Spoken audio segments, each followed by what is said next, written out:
माहूर तालुक्यातील युलेश्वर प्राथमिक आरोग्य केंद्राची रुग्णवाहिका डिलिव्हरीचा रुग्ण आणण्यासाठी दिगडी येथे जात असताना युलेश्वर प्राथमिक आरोग्य केंद्रापासून 1.5 किलोमीटर अंतरावरील पनवाडा फाट्याजवळ रुग्णवाहिकेचा अपघात झाला। या रुग्णवाहिकेचा क्रमांक MH26H1512 असून वाहन चालक कैलाश पतंगे हे कर्तव्यावर होते। रुग्णवाहिका ही पूर्णपणे खिळखिळी झाली असून रुग्णवाहिकेचा ब्रेक फेल झाल्याने रुग्णवाहिका रस्त्यावरील पुलावरून नाल्यात कोसळली। या अपघातात रुग्णवाहिकेमध्ये कोणताही पेशंट नव्हता, केवळ वाहन चालकाला किरकोळ दुखापत झाली आहे। मागील 5 वर्षापासून या आरोग्य केंद्रासाठी नूतन वाहिकेसाठी पाठपुरावा करण्यात येत आहे, मात्र याकडे नांदेड जिल्हा परिषदच्या आरोग्य विभागाचे दुर्लक्ष होत आहे। संबंधितांनी याकडे लक्ष देऊन नवीन रुग्णवाहिका उपलब्ध करून द्यावी अशी मागणी युलेश्वर येथील युवा कार्यकर्ते तथा गोरसेना तालुकाध्यक्ष प्रफुल्ल जाधव यांनी केली आहे। माहूर तालुक्यातील युलेश्वर हा परिसर अतिदुर्गम भाग असून या ठिकाणी प्राथमिक आरोग्य केंद्र आहे। या आरोग्य केंद्रांतर्गत 16 गावांचा समावेश असून 17,000 नागरिकांना आरोग्य सेवा उपलब्ध करण्यात आली आहे।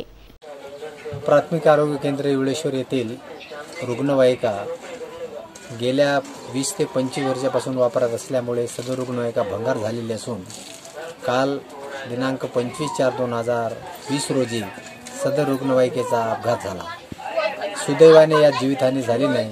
कदाचित रुग्णवाहिकेत रुग्ण असतात, काही लोक असतात, जर या रुग्णवाहिकेमध्ये जर काल एखादा रुग्ण असता किंवा एखादी प्रसूती महिला जर असती तर फार मोठा अपघात झाला असता। या बाबीकडे वारंवार पाठपुरावा करून सुद्धा जिल्हा आरोग्य अधिकाऱ्यांनी याकडे दुर्लक्ष केलेलं आहे।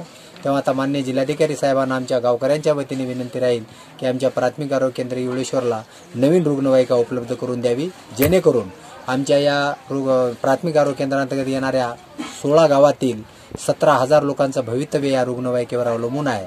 सध्या रुग्णवाहिका नसल्यामुळे आणि कोरोना या बिमारीचं प्रस्त वाढत असल्यामुळे या परिसरात भीतीचं वातावरण आहे। तेव्हा माननीय जिल्हाधिकाऱ्यांना विनंती राहील की आम्हाला शक्य तेवढ्या लवकर तात्काळ नवीन रुग्णवाहिका उपलब्ध करून द्यावी। धन्यवाद। विदर्भ न्यूज करिता वाई बाजार येथून कार्तिक बेहरे व अनवर खिच्ची।